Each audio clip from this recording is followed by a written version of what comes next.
Welcome to Turning Point. I'm your host, Blaine Bertsch, co-founder and CEO at Dryrun Cash Flow Forecasting Software, where we help the office of the CFO leave spreadsheets behind and model everything from cash flow through to complex scenarios with clarity and control.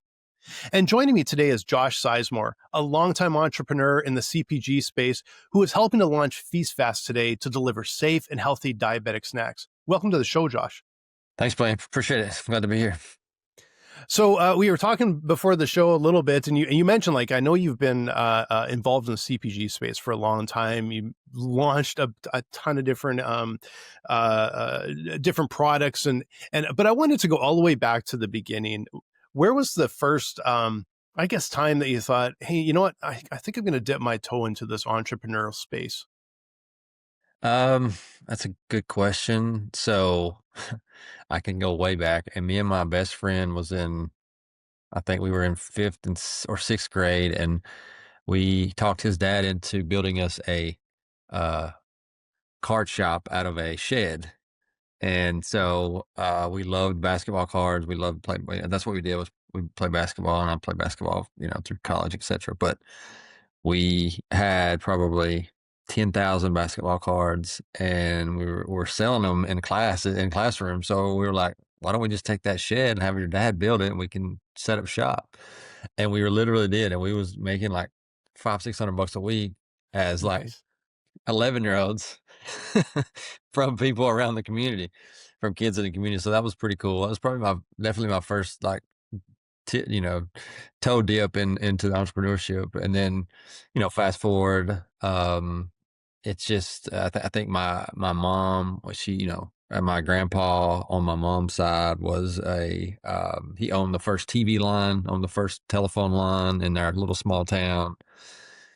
And so it could be, a little bit of inherited stuff. My mom, she had a really big scrub shop. She's been in the medical field for 40 years. She's retired now, but she had, at some point along the way, she had a scrub shop, and I helped her with that when I was in 16, 17. So that was cool. And then, I moved from Kentucky. I lived in a town of 900 people. So I moved as soon as I could. I moved out to Miami and started my career in retail, and, just wanted to work my way up as fast as possible. And did so. Moved to LA and had some big jobs with Shinola and Lacoste. And, those were great in their own way, but kind of got burnt out. And then that's when I jumped into more consumer goods, and specifically beverage. I was living in Detroit at the time, and my buddy called me. He's like, I just bought this brand called Original New York Seltzer. It was, $200 million brand in the 90s, really ahead of its time. It went bankrupt. Crazy story on how he got it. The owner was kind of a kook, I think, but ultimately he found a way to get it. And he called me. He's like, hey, you want to come out and try to build this brand for me? And I was like, yeah, I'll try. So I jumped kind of head first into that. And first thing I did was hire some really great beverage folks that can be my mentors, and also kind of help me steer the ship. But it was such a valued and heritage brand, and had a great stigma behind it. And so it was super easy to get back into retail and distribution and wholesale. I think we went from 0 to 40,000 stores in like a year, which was pretty crazy.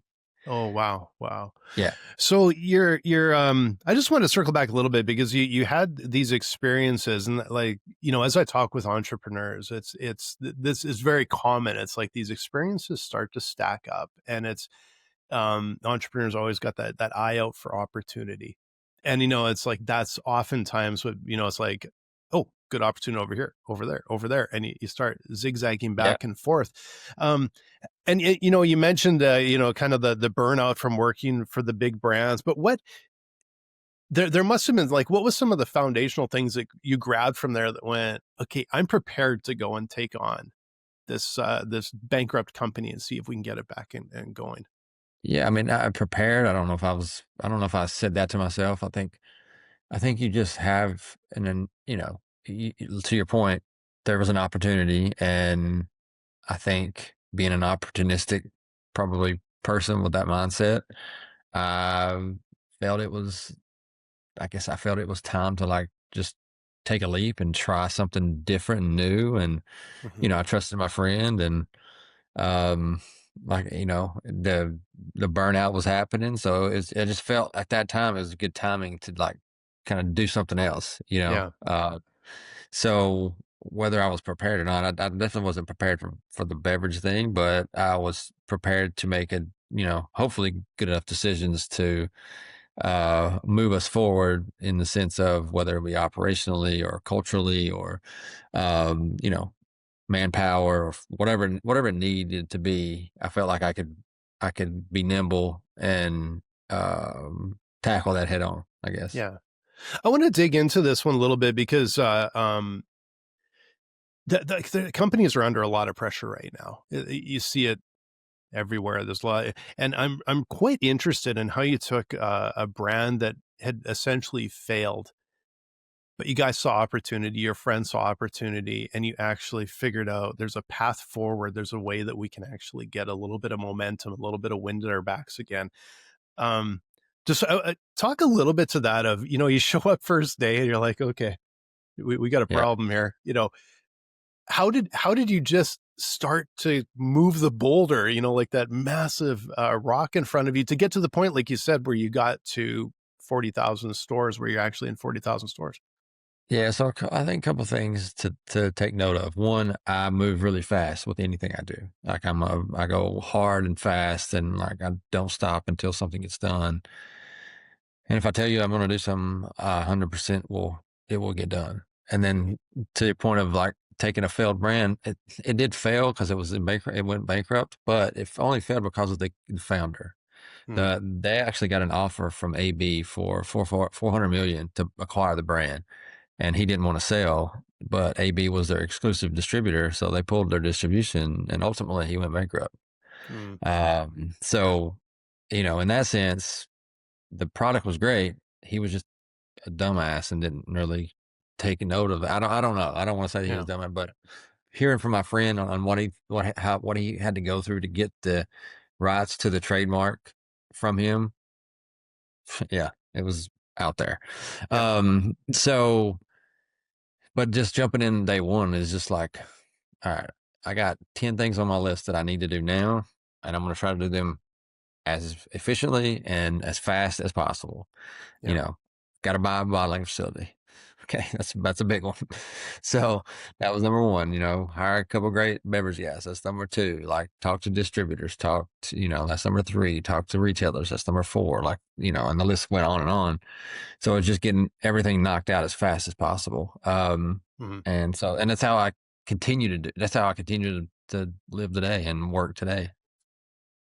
Well, and imagine at that point too, like the time is of the essence because people recognize the brand, and I imagine you don't want it to disappear because you would start to lose the equity that's been built up over all that time. Yeah. Well, so the brand hadn't been around for 10 years. So there's been a long period of time where nobody Mhm. saw it for many years. Oh, wow. And so that was really the only thing I was like concerned about. Was, well, how will this be adopted back into consumer behavior? Uh, the retail channels, the distribution channels, like, should we go retail? Should we go food service? Should we do this? So there's many questions and unknowns, especially Mhm, from a bankrupt brand. Once you learn, I didn't know like it only went bankrupt because of uh, the guy's faulty, whatever he did. It wasn't a bad product. So when I learned that consumers, I mean, and retailers loved it, I was like, yeah, this could be an opportunity for us to kind of strike quickly. mhm, Um, Bringing an old brand back that everyone loved. It sold through really well, especially in California. And so we did. We hired, two or three brokers, and, got, put their feet to the pavement and started calling on retailers, and it just started happening. mhm. Feels like a monumental lift, but it must have been pretty gratifying to look back after, a couple of years and go, "Yeah, we got the tailwinds behind us a little bit."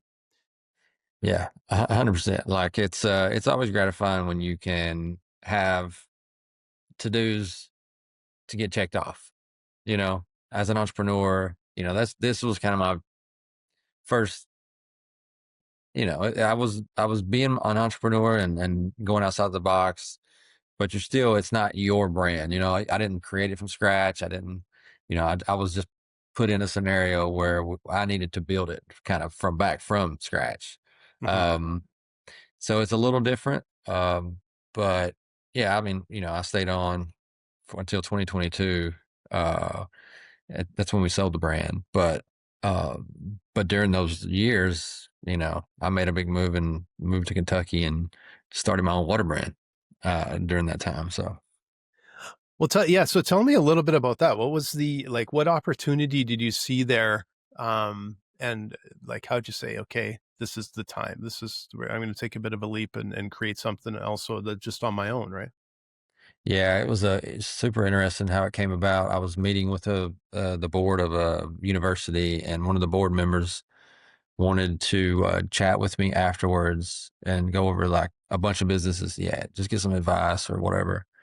And so one of the things he mentioned was that he owned this aquifer in Tennessee that had a bottling facility on it with three other partners. And he said the water was amazing, produced 10 million gallons a day. And I was like, this guy's full of shit. There's no way this is true. And so we decided to meet again the next day, and he brought me all the documents, and it was all legit. And then when I saw it, I was just like, this is it. This is what I want to do. Like, so I asked him if he could meet with me one more time the next day.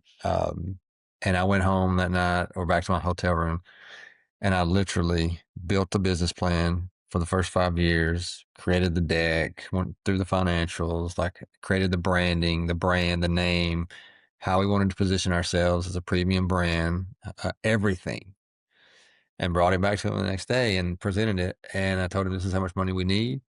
And if he wants to do it, I'll move back from LA, in 5 or 6 days, and I'll jump in head first. And he said, let's go.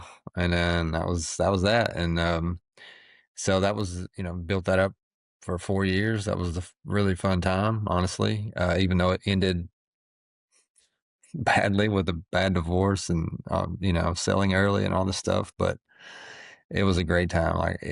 I lived actually 2 hours, maybe 2 hours, 15 minutes one way from our plant, and source.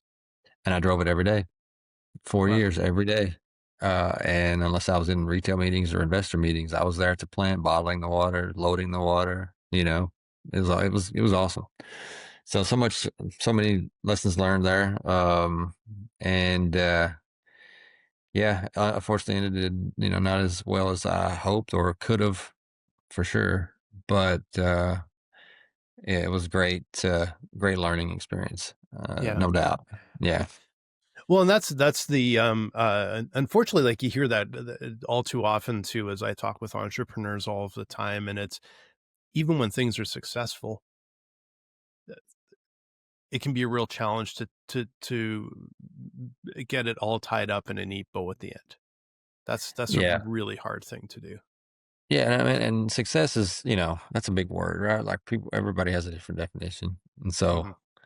it's, I'm sure some people would look at it and say, yeah, man, that's crazy. That was so successful. Me, I was like, yeah, we fucked up and fell short.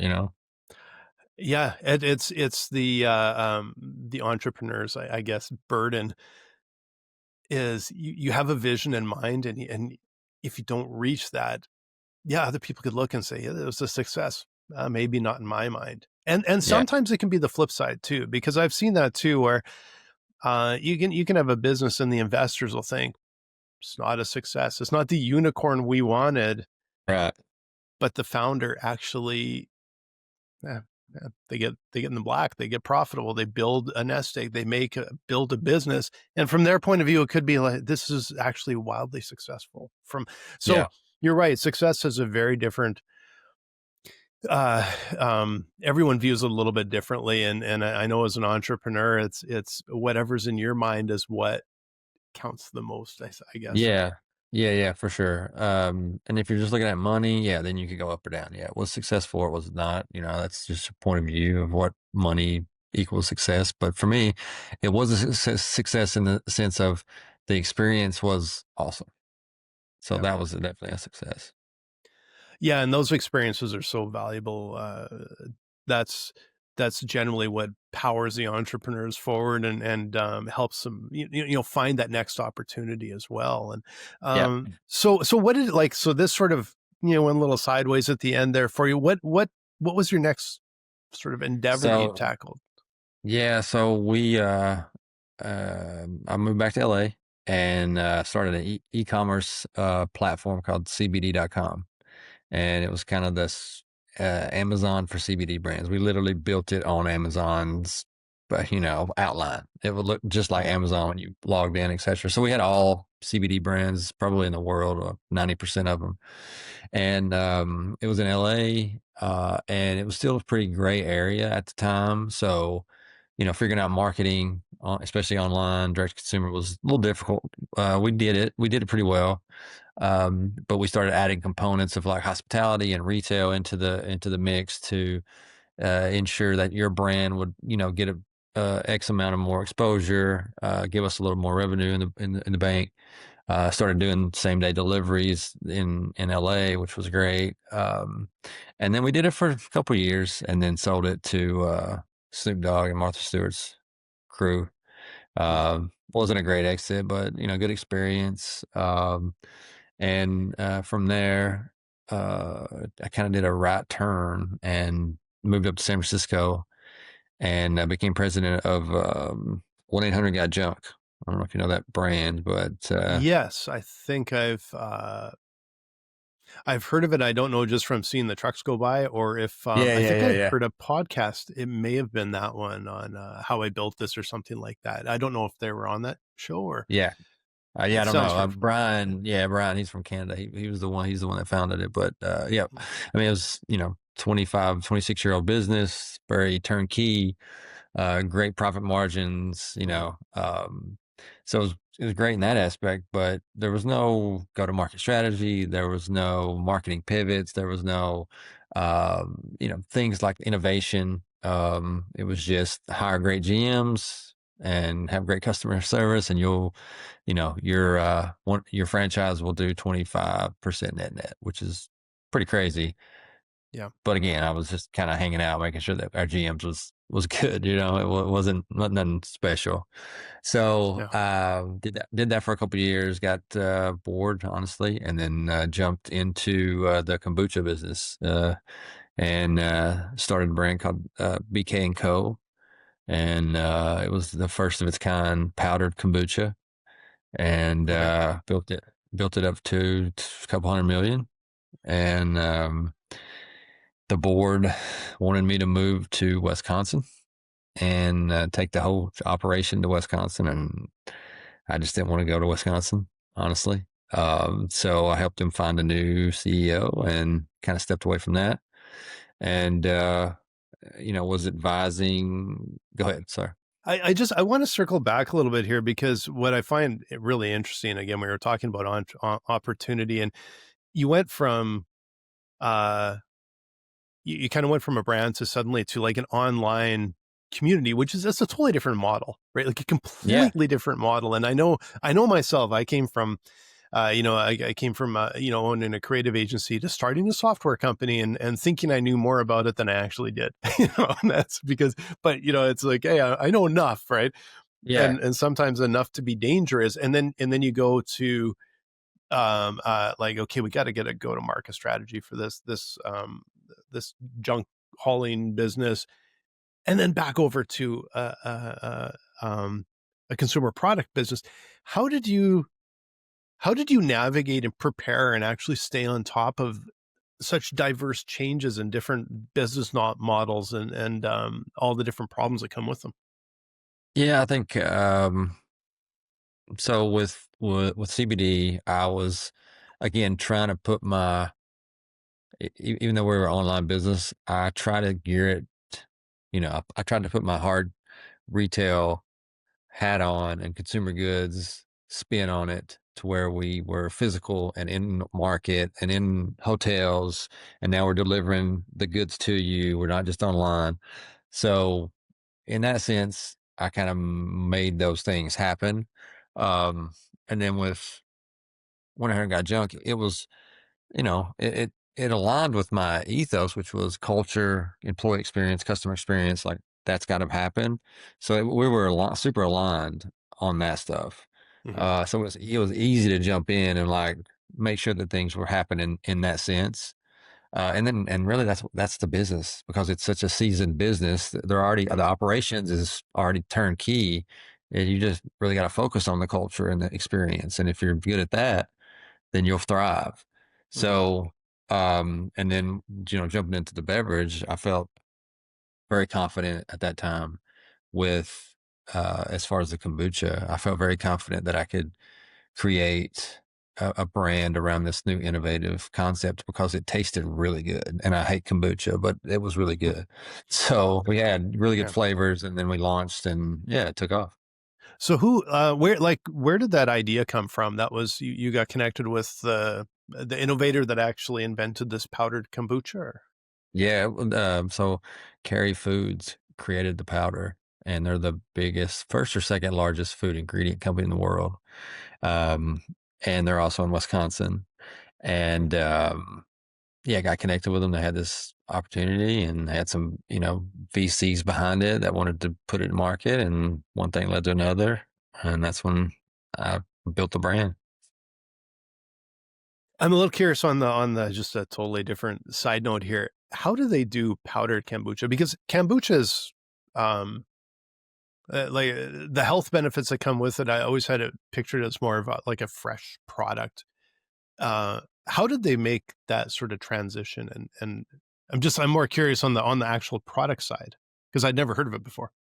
Yeah, it's so kombucha is basically fermented vegetables that create a pre and probiotic. Well, not even a prebiotic, but just a probiotic. Okay. So that's really what kombucha is. And then when you put that liquid that it has been created into another liquid to make it taste better, I mean, in my opinion, none of them taste good as far as the liquid ready to drink drinks. Hmm. So they found a way to just remove the process of fermentation and go straight to uh, creating a powdered form of the probiotic, and we were able to do also put a prebiotic in this powder. So, if you had, a regular RTD had 1 million MCUs or whatever of probiotics, ours would have 10 billion or whatever, and the same, in this Mm. small stick, and it gives you more bang for the buck. It tastes much better. It's the more value there is skyrocketed versus what you're getting in the store. It's shelf stable. You don't have to keep it cold. So there's so many more benefits to it than a ready to drink. Yeah, I find that really interesting. Those benefits are that's such like as an entrepreneur, that's such an opportunity when you're I would never go into CPG space because I don't know anything about it. But when you're talking about shelf stable and all, and start thinking, oh, look at that. It's like check mark, check mark, check mark, check mark. Um, Great for the entrepreneur, great for the business, but then now you have also on the flip side a way to really market to the consumer and say this is also really easy for you, and it's got the benefits. It's like the benefits. Everyone wins. It's a win-win, both you and the consumer, Yeah. right? Yeah. 100%. Like it's rare that you find something that's innovative, but also can scale easily without, and not have too many roadblocks. I think the only hurdle was just having the consumer can understand what the powdered piece of it was, right? Hmm. Because to your point earlier and to your question, like you thought kombucha was something different. How can it be a powder, right? So that was really the only kind of hurdle and the marketing uh, push that we did was, we did like legit commercials on like Hulu and like, to just to make Mm. sure people understood exactly what was happening. Yeah. Yeah, no, I find it really fascinating. It's just a space I hear a lot about, but I don't know much about it. It's not one I'm exposed to. Um, so where did you go from there? Like that was a big win that, you know, sold, and now next next thing up. What's the next opportunity you saw? So from there, I was just doing a lot of advising uh, other startups or big businesses. And about, I don't know, 9 or 10 months ago, I got approached by these folks who were um, wanting to put their snacks in the market. They were a doctor and a scientist who had known each other for a long time, and they were overweight and went through this weight loss not program, weight loss journey, I guess. And through that journey, the mechanism they used was fasting and ketosis. Well, um, through that journey, they also wanted to eat snacks that, because all these keto friendly snacks, in the market, like they tried them all, and being doctors, they blood tested themselves right after they tried, and all of them spiked their blood sugar. Hmm. So they're like, and what people, a lot of people don't understand is if you're in a fasted state or ketosis, your blood sugar and blood glucose has to remain steady and baseline. And if it spikes, you're kicked out of it. So they wanted to create a product a snack product that did not do that. That did not kick you out of ketosis or kick you out of fasting, and didn't spike your blood sugar or insulin. And Hmm. so they worked on it, and they found something that did. And for 2 years, they, went on this weight loss journey, lost 100 pounds each plus. And then they started this program called Fully Fasting, and started utilizing these, started getting their own clients utilizing these snacks that they were homemade making, really. And Hmm. they were working. So 9 or 10 months ago, they're like, we want to put this in the market at scale. And someone found me, and this really aligned with my ethos and passions and health and fitness. And I knew the market well. I know the market well, keto. But the one thing that got my attention even more was the fact it didn't spike your blood insulin and your blood glucose. And so that was an opportunity for us to really make a play to be the top snack brand in the world for people with diabetes or pre-diabetics. Hmm. 150 million just in the US, which is insane. And just think, every time you eat a snack or something, you have to check your insulin levels, right? Well, so what if you had a snack that you didn't have to do that? A consistent food product that you could always count on, maintain your insulin levels, not have to worry about it. And that's what we want to be. And Hmm.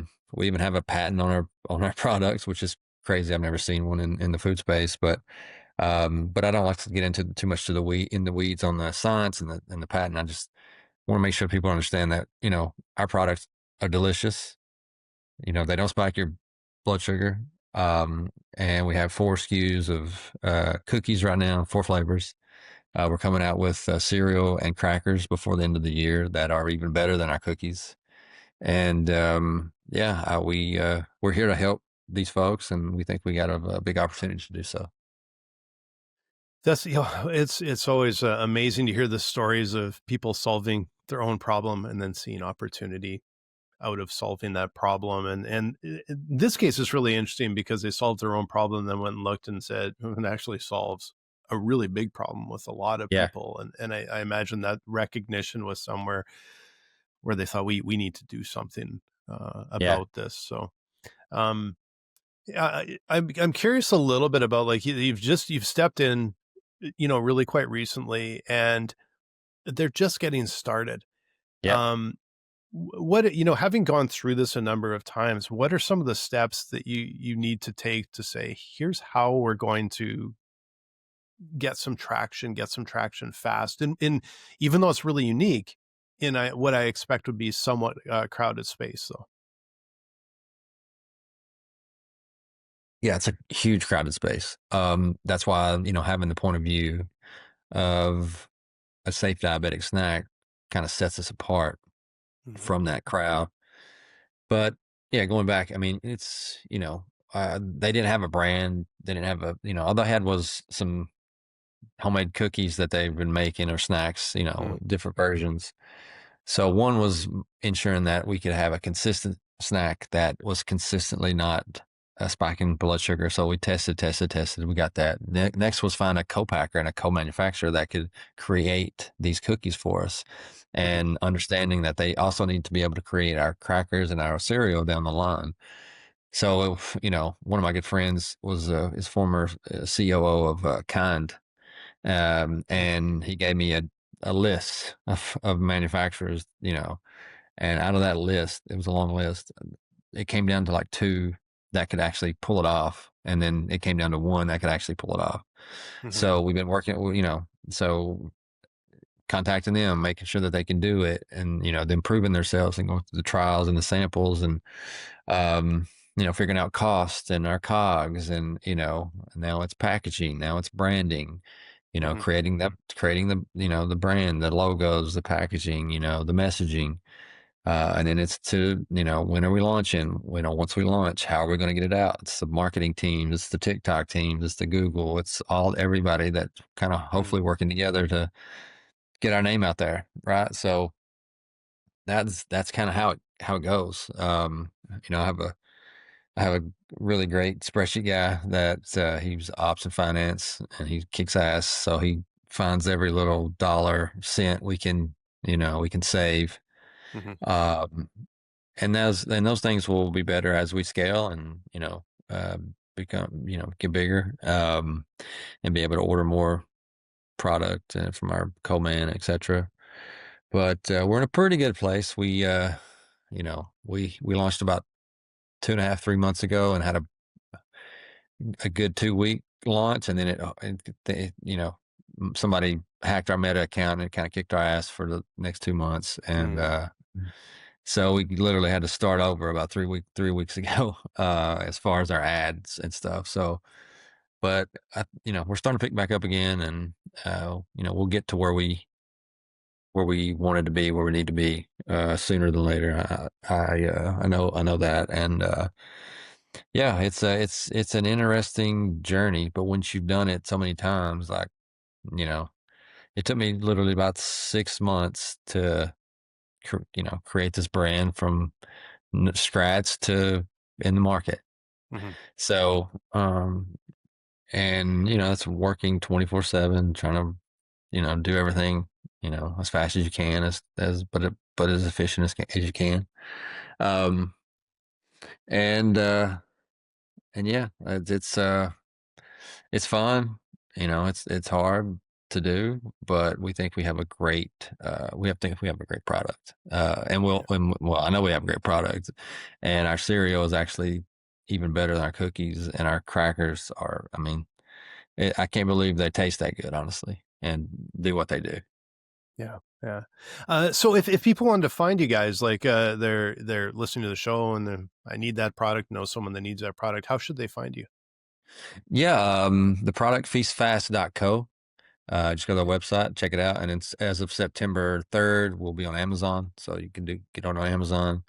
And for people that go to the website, for your first order, try Feast Fast Fam 25, and you get 25% off your first order. So Terrific. I'll definitely drop that in the show notes. And well, thanks so much, Josh, for being on the show. Really enjoyed it. Really great stories. It was interesting hearing about an area that I don't know that much about, to be honest. So I was quite fascinated with that. I really appreciate your time.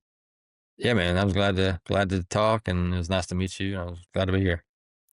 And for those of you out there, if you're a CFO or you're on a finance team and you're still buried in a spreadsheet, please come see us at dryrun.com. We're going to make your spreadsheets basically go away, save you a ton of time, get that accuracy into your forecast, and also give you something that you can present management that they can understand at a glance. So again, we're at dryrun.com.